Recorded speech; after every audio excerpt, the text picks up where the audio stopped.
안녕하세요, 여러분. 오늘은 애국계몽 운동에 대해서 배워보도록 하겠습니다. 교과서는 130쪽이고요. 워크북은 33쪽이에요. 밑에 보시면 33쪽 나와 있는 거 보이시죠? 예. 자, 그러면 이제 애국계몽 운동에 대해서 이야기를 할 건데요. 우리가 애국계몽 운동을 이야기하기 전에 우리가 지금 여태까지 뭐 배웠는지 잠깐만 정리해 보도록 하겠습니다.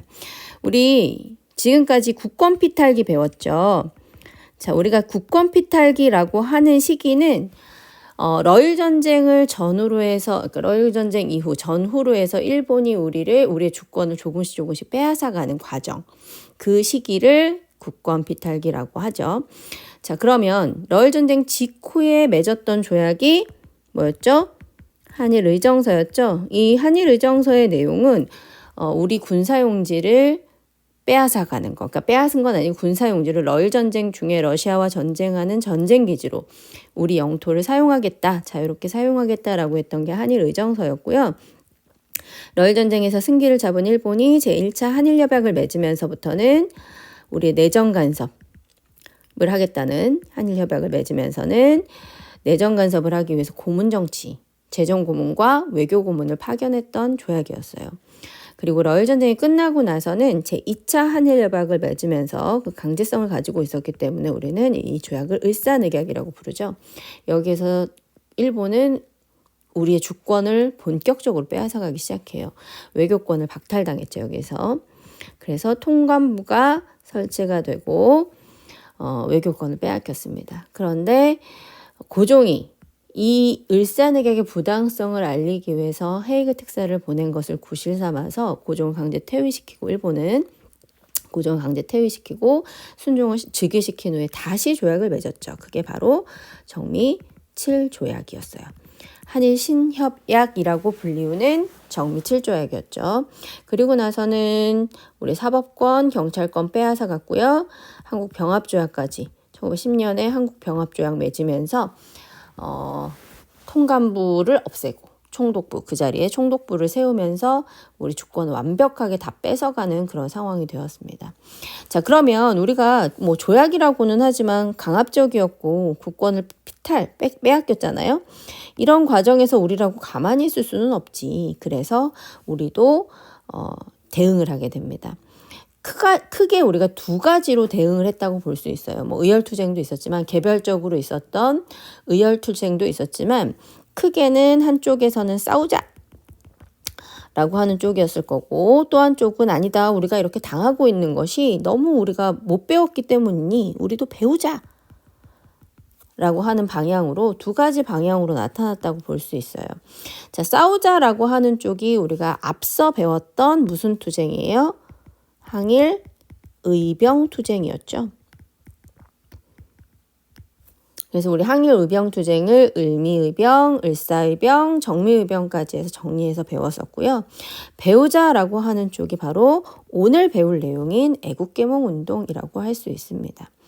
자, 그렇다면 이들이 이렇게 일본이나 혹은 주변의 여러 나라들이 우리를 계속해서 강압해 오고 있었던 그 상황 속에서 이때 처음으로 갑툭튀한 것은 아니에요. 그럼 그 전부터도 이 사람들은 쭉 뭔가 해오고 있었던 사람들이거든. 그러면 우리 항일의병투쟁 배우면서 얘기했던 것처럼 항일의병투쟁에 계보가 있었을 수 있어. 그럼 그 전에 뭐가 있었냐? 뭐였죠? 맞아요. 위정척사운동이었어요. 그러니까 위정척사 운동을 했던 위정척사 계열의 양반 유생들이 성리학을 공부했었던 양반 유생들이 항일 의병투쟁에 투신했던 것이었고 또 뭐 그 밑에 있었던 사람들 같은 경우에는 동학농민의 자녀 세력들도 일부 들어와서 항일 의병 투쟁을 했었고 을사늑약 이후에 있었던 을사의병에서부터는 그래서 평민의병장도 등장할 수 있었던 것이다 라고 우리는 배웠던 것입니다. 그러면 요 항일의병투쟁의 계보는 위정척사 운동이에요. 그럼 결국 의정척사 계열이라고 하는 것은 일종의 정치 세력이라고 볼 수 있잖아요. 그러면 이 정치 세력들이 위정척사 계열의 세력만 있었던 것은 아니죠. 우리가 개화기 때 우리가 강화도 조약으로 개항을 한 이후에 나타난 여러 세력들이 이렇게 위정척사, 문을 여는 것을 반대했던 위정척사 세력도 있었지만 아니다, 우리가 좀 더 적극적으로 문을 열자라고 했던 세력도 있었어요. 그 사람들 우리는 개화파라고 불렀었죠. 그 개화파 세력들이 애국개몽운동을 일으키는 주요 세력이었다고 볼 수가 있거든요. 그렇기 때문에 이 애국개몽운동의 배경을 보자면 개화 세력들이에요. 개화파들이에요. 이 개화파들 중에서도 특히 급진개화파. 급진개화파들은 뭘 했었어요? 갑신정변했었죠. 근데 갑신정변은 3일 만에 실패를 했었고, 그래서 이 갑신정변에 가담했던 서재필이라고 하는 인물은 일본으로 망명을 갔다가 미국에서 유학을 했었고요. 그 유학에서 다시 돌아와서 했던 게 뭐였었죠? 독립협회였죠. 그래서 이런 활동들을 했던 사람들이 중심이 돼서 국권 비탈기의 애국개몽운동으로 넘어온 거예요. 그러면 당연히 애국개몽운동을 주장하는 사람들은 배우자라고 주장을 했고 우리도 실력을 키우자라는 주장을 했을 거예요. 그럼 어떤 분야에서 실력을 키워야 했을까요? 당연히 정치적인 부분에서도 실력을 키우자라고 얘기했을 것이고 경제적인 부분에서도 산업을 진흥시키자라고 하는 분야에서도 얘기를 했을 거예요. 그러니까 정치체제를 무엇으로 할 것인가에 대한 논의도 있었을 것이고 산업을 진흥시키기 위해서 무엇을 할 것인가 라는 이야기를 했었을 거예요. 그러면 이런 것들을 계속하고 계몽을 하고 대중들을 계몽시키고 하려면 당연히 뭐가 필요해? 교육활동이 필요해요. 그래서 정치, 산업, 교육, 그 다음에 언론 이런 것들을 발전을 시켜야만 우리 백성들, 대중들이 계몽이 될 수 있을 것이다 라고 생각을 했고 이런 활동들을 했던 것을 애국계몽운동이라고 합니다. 그래서 여기 앞에서도 의미, 주도, 애국계몽운동의 의미, 주도했던 세력들이 독립협회 계열의 지식인들이다 라는 이야기를 하고 있잖아요. 국권수호운동이다. 의병활동도 역시 마찬가지로 국권수호 활동이었어요. 그러니까 국권 비탈기에 우리가 이런 조약들을 맺으면서 주권을 빼앗겨 갔고 이것을 위한 국권수호 운동이 두 가지 방향으로 나타난 거. 하나는 의병투쟁으로 나타난 거고 또 하나는 애국계몽운동 형태로 나타난 것이다 라고 보시면 되겠습니다. 자, 그러면 이들이 그 계몽하자, 우리도 키우자, 커지자라고 주장을 하게 되는, 우리도 이제 성장하자라고 주장하게 되는 이론적 배경은 무엇이냐? 여기 지금 보면 사회진화론이라고 되어 있죠. 급진개화파들이 주장했던 것이 바로 뭐였어요? 일본의 메이지 유신을 모델로 해서 문명 개화를 이루자라고 하는 것이었잖아요. 이 문명 개화를 이루자라는 것에 근본적인 사상은 바로 제국주의 사상가들이 이야기했던 제국주의를 정당화했던 사회진화론의 이론이었거든요. 그래서 당연히 그래서 이들도 사회진화론을 수용할 수밖에 없었다. 이 계보를 보면 우리가 알 수 있다는 걸 알 수 있습니다.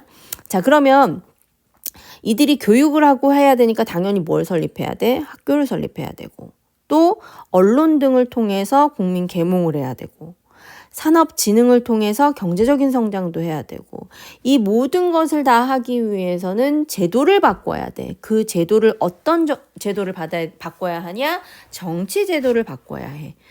그러니까 입헌군주제를 실시할 수 있도록 헌법을 만들거나 혹은 의회를 개설해야 돼라고 하는 것을 주장했던 게 바로 이들의 주장이었어요.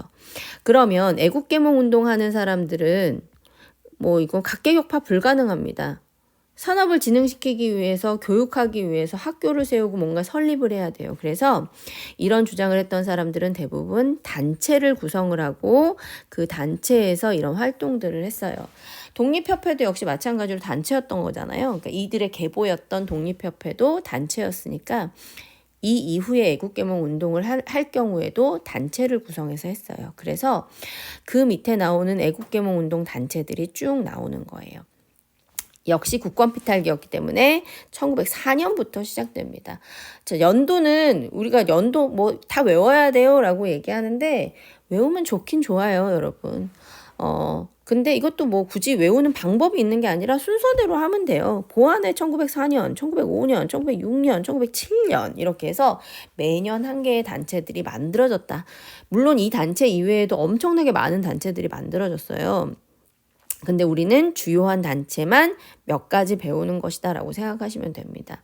여러분들 맨날 역사하면서 외워야 되는 거 너무 많고 연도 너무 많고 단체도 너무 많고 사람도 너무 많아요 라고 하지만 실제로 우리가 배우고 있는 것은 굉장히 아주 소수의 것들만 배우고 있는 것이라는 걸 기억해 주셨으면 좋겠습니다. 자, 그러면 제일 처음 나오는 보안회부터 먼저 보도록 할게요. 자, 보안회는 1904년에 결성이 된 것이니까 당연히 러일 전쟁 중에 결성된 것이라고 볼 수 있습니다. 이들의 활동도 역시 러일 전쟁 중에 이루어지고 있었죠. 자, 이때 일본이 한일 의정서 맺었던 거 기억나시죠? 한일 의정서를 통해서 군사용지를 사용하겠다고도 했지만 이것 이외에도 우리나라에서 못 쓰는 땅들, 황무지 이거 자기네들이 개간하겠다라고 요구를 했단 말이에요. 하지만 보안회는 종로에서 대중집회를 열어요. 마치 독립협회가 종로에서 만민공동회를 열었던 것처럼 종로에서 대중집회를 열어서 일본의 요구를 철회를 시켰어요. 대단하죠? 우리 독립협회에서도 러시아가 이권을 우리나라에서 계속 가져가는 것에 대해서 반대운동을 벌였잖아요. 그리고 그거 성공시켰던 거 기억나시죠? 그랬던 것처럼 보안회도 역시 마찬가지로 이런 요구를 철회를 시켰어요. 그러다 보니 일본이 보안회의 활동을 좋아할 리가 없었겠죠. 그러다 보니 일본이 압력을 통해서 이렇게 강제 해산된 모습들을 볼 수가 있습니다. 자, 두 번째로는 헌정연구회예요. 자, 헌정연구회는 민권운동을 전개했던 일진회가 나오잖아요. 근데 이 일진회가 친일적 성향의 단체로 바뀌었고 우리 앞서 배울 때는 뭘 배웠었냐면 국권 비탈기에 그 한국 병합조약, 우리 주권 완전히 빼앗겼던 그 한국 병합조약에 일조했던 단체도 바로 일진회라고 하는 단체였어요. 자, 그래서 이들을 배제하고, 그러니까 처음엔 원래 일진회도 민권운동을 전개했지. 그런데 친일적 성향 단체로 변모하자 이들을 배제하고 새롭게 만든 단체가 바로 헌정연구회라고 하는 단체입니다. 자, 이름에서도 보니까 헌법과 정치에 대해서 연구하는 연구회였겠죠. 그러다 보니 당연히 정치체제로서 입헌군주제 도입을 주장을 했던 사람들입니다. 자, 이들은 을사늑약에 대해서 1905년에 조직이 되고 활동을 했으니까 을사늑약에 대해서 반대 입장을 밝혔거든요. 자, 그러면서 그렇게 되니까 일본은 지도부를 체포를 하면서 이들의 활동을 중단을 시키게 돼요. 자, 그리고 나서 1906년에 만들어진 게 대한자강회예요. 당연히 해산되니까 해산되었던 헌정연구회 회원들을 중심으로 해서 결성이 됐고요. 앞서 헌정연구회에서 입헌군주제 수립을 주장했기 때문에 이들도 역시 마찬가지로 정치체제로서 입헌군주제 수립을 주장을 합니다. 자, 그러면 이렇게 정치체제까지 바꾸자고 했던 것도 우리 선생님이 좀 전에 얘기했던 것처럼 계보를 보자면 급진교합파들이 계속해서 제도까지 바꾸자고 했었잖아요. 그러니까 이들도 제도를 바꾸자, 입헌군주제로 바꾸자라고 주장을 했던 것입니다. 교육과 산업의 발달, 입헌군주제 주장, 이것은 헌정연구회에서 주장했던 그 내용 그대로 들어온 거고요. 그러면 헌정연구회와는 어떤 것이 차이가 있느냐? 전국에 지회를 설치했다는 것. 그러니까 전국적인 단체들이 지역별로 대한자강회에 지회가 만들어졌다라고 하는 가지치기가 되어 있었다는 걸 볼 수 있고요. 이러다 보니까 이들이 이런 소식들, 자신들의 주장, 이런 것들을 잡지를 만들어서, 월보라고 하는 잡지를 만들어서 사람들에게 그 주장을 열심히 홍보하는 그런 역할들을 했다라는 걸 볼 수 있습니다. 대중연설 개최한 것은 물론이고요. 그럼 이제 1906년에 만들어졌으니까 1907년까지 계속 갔겠지. 그 1907년에 무슨 일이 벌어져요? 고종이 강제 퇴위되는 일이 벌어져. 그때 고종 강제 퇴위 반대 시위를 주도를 하다가 당연히 통감부가 탄압을 했겠죠. 그러면서 강제 해산하게 됩니다. 그러니까 이게 계속 또 연결이야. 이렇게 연결.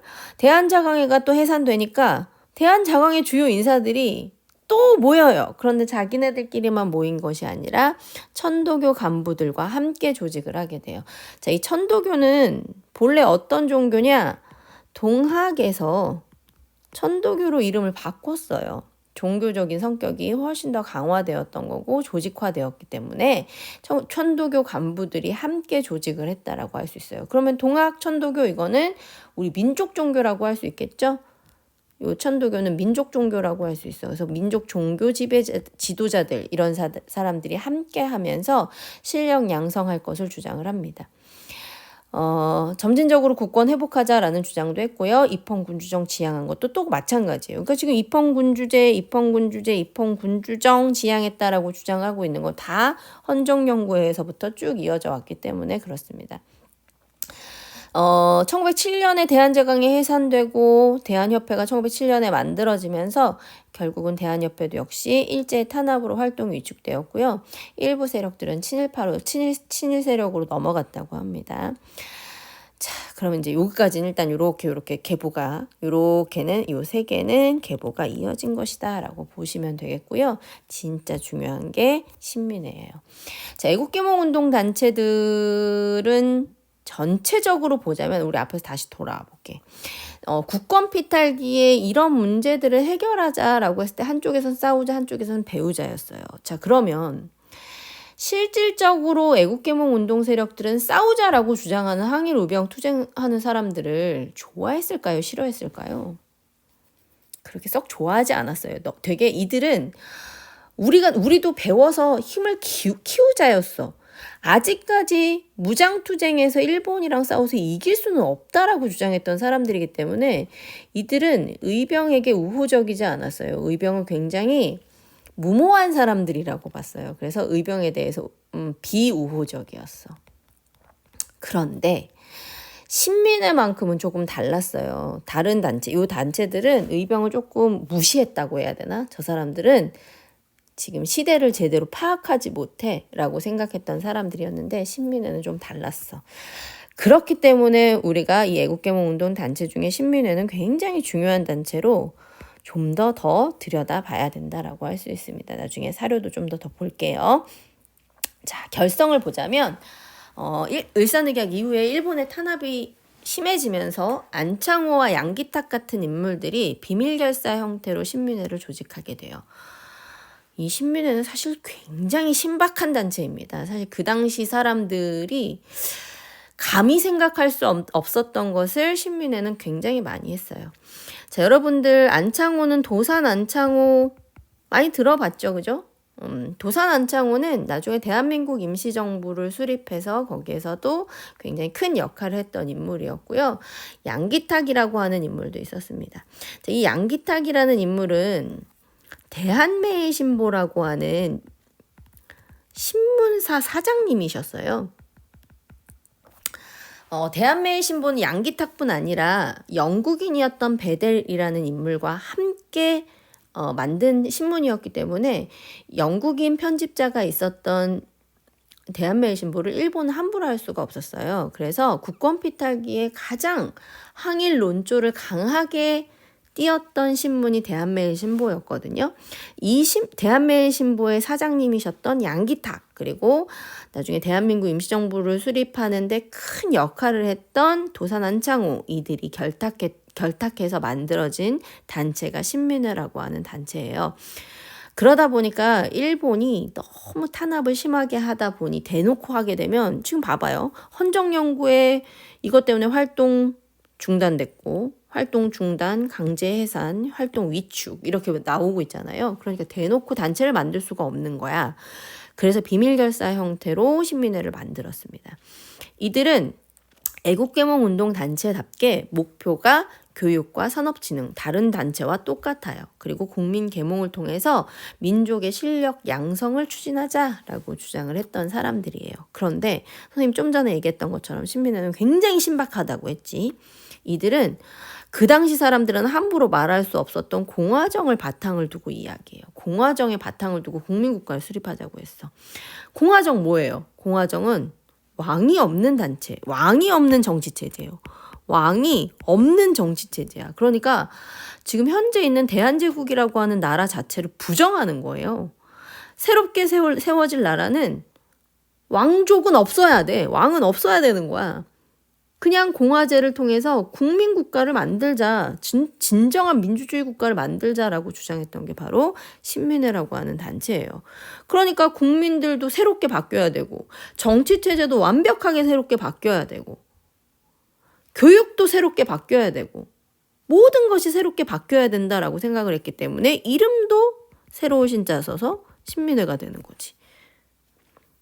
이해되죠? 자, 그러면 이들은 이런 활동을 하기 위해서는 돈이 필요했어요. 그래서 회사를 설립합니다. 자기 회사라고 해서 이 자기 회사는 도자기 회사예요. 자기 회사를 설립해서 민족 산업을 육성하고자 노력을 했고요.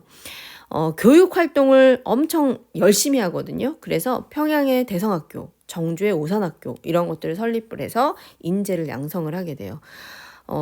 물론 이 당시에는 평양이랑 정주에 있었지만 이 학교들은 오산학교 같은 경우는 지금 서울에 있습니다. 용산 쪽에 있어요.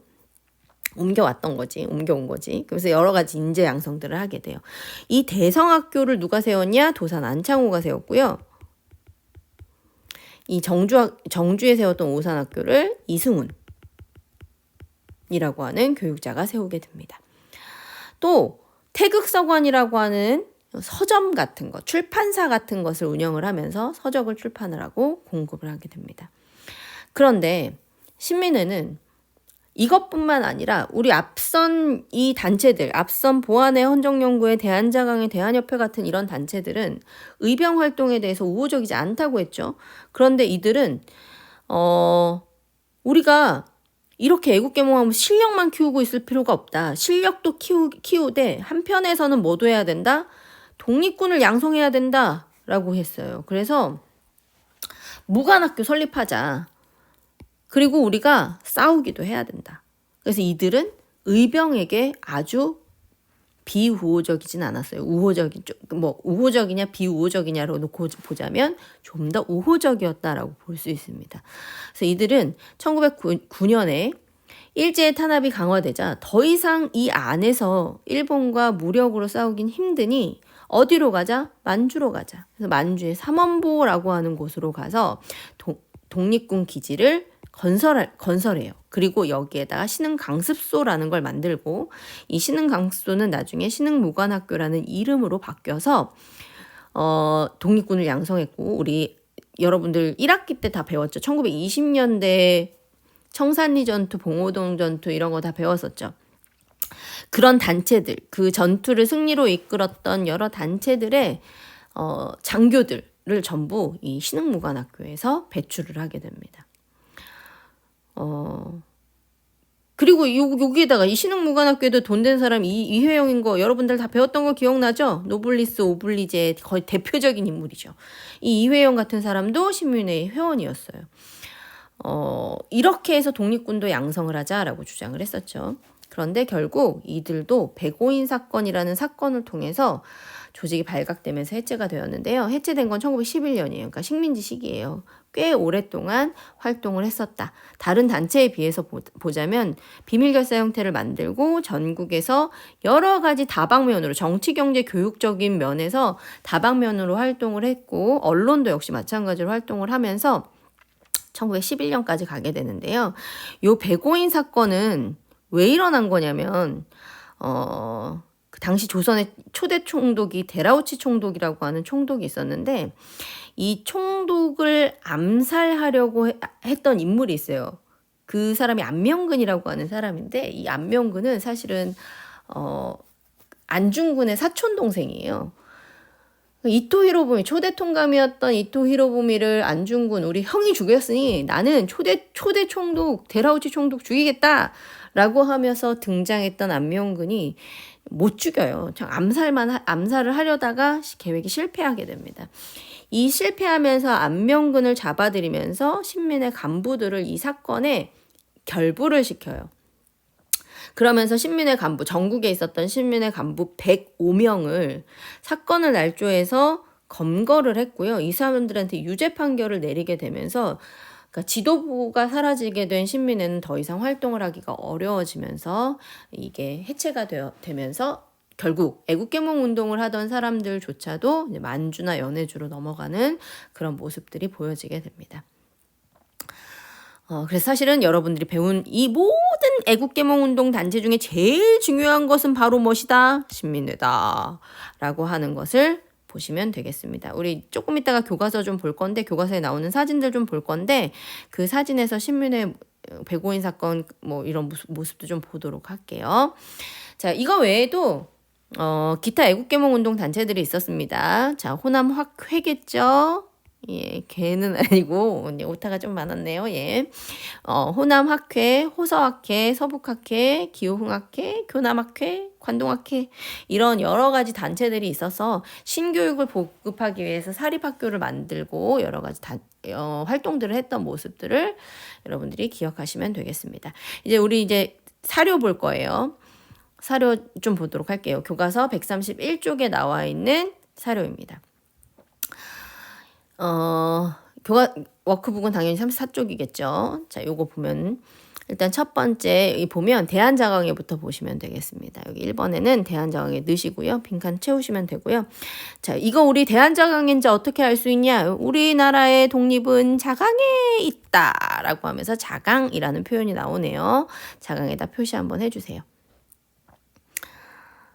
또 그 뒤에 보면 오늘날 우리 한국은 삼천리 강토와 2천만 동포가 있으니 힘써 자강하여 단체가 합하면 부강한 전도를 바랄 수 있고 국권을 능히 회복할 수 있을 것이다. 자강의 방도를 강구하려 할 것 같으면 다른 곳에 있지 않고 교육을 진작하고 산업을 진흥시키고 교육이 일어나지 않으면 민지가 열리지 않고 산업이 일어나지 않으면 국부가 증가하지 못한다. 교육과 산업을 발전시키는 게 자강의 방도임을 알 수 있다. 라고 하면서 계속해서 자강 이야기하고 있죠. 그래서 요거 보면 이 사료는 대한자강회구나 라는 거 아실 수 있으면 되겠습니다. 자, 대한자강회와 관련해서는 우리 교과서에 요 월보가 나와 있어요. 사실 한문을 조금 알면 여기 대한자강회라고 써 있는 거 보여요. 여기 대한자강회. 보이죠? 예, 여기 대한자강회 월보라고 써 있어요. 글자가 좀 다르지만 월보라고 나와 있습니다. 그래서 이거 대한자강회 월보 보시면 요거 대한자강회가 발행한 잡지였다. 요 사진도 대한자강회와 관련 있는 것이다 라고 보시면 되겠습니다. 지금 우리가 보고 있는 사료가 지금 생각을 키우자 131쪽에 나와 있는 이 사료인 거 알겠죠? 다시 앞으로 좀 넘어갈게요. 자, 워크북으로 다시 돌아와서 신민회에 대해서 보도록 하겠습니다. 자, 두 번째는 신민회는 무엇을 위하여 일어났는가? 라는 내용이 나와 있어요. 자, 신민회는 무엇을 위하여 일어났는가? 백성이 풍습이 무지하고 부패하니 새로운 사상이 급해서 백성이 우매하니 신교육이 시급해서 도덕의 타락이 있기 때문에 신윤리가 시급해서 문화가 쇠퇴했으니 신학술이 시급하고 실업이 취약함을 신모범을 통해서 시급하게 발전시켜야 되고 정치가 부패하니 신개혁이 시급함이라. 이것이 신민회가 발언하는 바이고 신민회가 품은 뜻이며 간단히 말해 새로운 정신을 환기시키고 새로운 단체를 조직하여 신국가를 건설하는 것뿐이다 라고 이야기하고 있어요. 그러면 이들이 했던 거 쭉 한번 얘기해 봅시다. 신국가를 건설하는 모범이 되는 건 뭐예요? 공화정이죠. 새로운 단체 만든 게 신민회인 거고. 신교육을 위해서 만든 학교 한번 얘기해 볼까요? 2개 얘기해 봐요. 대성학교, 오산학교 있죠. 그리고 뭐 하나 더 얘기하자면 신흥무관학교도 있겠지. 만주에 세웠던 신흥무관학교 같은 것도 이 안에 포함된다라고 볼 수 있겠죠. 예. 자, 그러면 2번 요 됐어요. 자, 그러면 방금 얘기했던 그 오산학교 세웠던 인물이 이승훈이라고 했죠. 이 이승훈은 오산학교 개교식에서 이렇게 얘기합니다. 나라가 기울어 가는데 그저 앉아만 있을 수는 없다. 조상들이 지켜온 강토를 원수인 일본인들에게 내맡길 수 있겠는가? 그러니까 어떤 사람이 있어야 돼? 총을 드는 사람, 칼을 드는 사람도 있어야 할 것이다 라고 이야기하면서 무장투쟁에 대해서도 이야기하고 있어요. 하지만 그보다 더 중요한 것은 백성을 깨우치는 일이다. 그래서 학교를 세운다.